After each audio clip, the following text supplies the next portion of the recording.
বন্ধু তুমি আইবারে বলে আমি ঘর বান্ধিলাম নদীর কোলে, তুমি আইবার সাইয়া বন্ধু আইলা না রে। আসসালামু আলাইকুম। হ্যালো গাইস, আমি এখন গাড়ি চালাইতেছি, দেখতে পাচ্ছেন। তো গাড়ি চালাই আমি বাড়ি যাইতেছি, আপনারা দেখতে থাকেন। এটা আমাদের বাড়ির রাস্তা, এটা আমার গাড়ি। দুপুরবেলা অনেক রোদ, রোদ্রের ভিতরে গাড়ি চালাইলাম, দেখতে পাচ্ছেন। প্রায় বাড়ির কাছাকাছি এসে গেছি। এখানে একটু সামা আছে, একটু সামাত বসি, একটু সামাত বসে জিরাই, তারপর বাড়ি চলে যাব। এই যে এটা গাড়ি, এই যে বাড়ির পাশে দেখতে পাচ্ছেন, এই যে আমাদের ধান, এই যে এখানে পাথর, এই যে এখানে আরেকটি,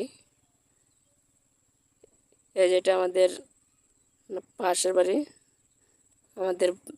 আমার বন্ধুদের বাড়ি। এখানে আমার একটি বন্ধু থাকে,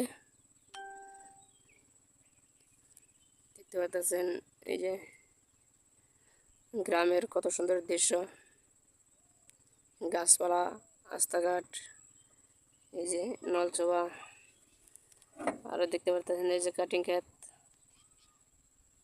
এই যে রোদ্রের ভিতরে গরু রাখছে, দেখেন গরু কত কষ্ট করতেছে। রোদ্রের ভিতরে দু একটা করে ঘাস গড়িয়ে খাইতেছে। গ্রামের দৃশ্য।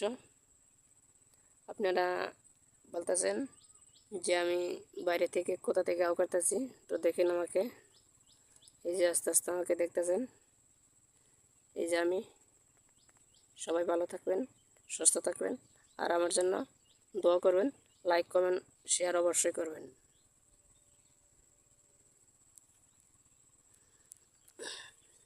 তো আবারই চলে এলাম মাঠে।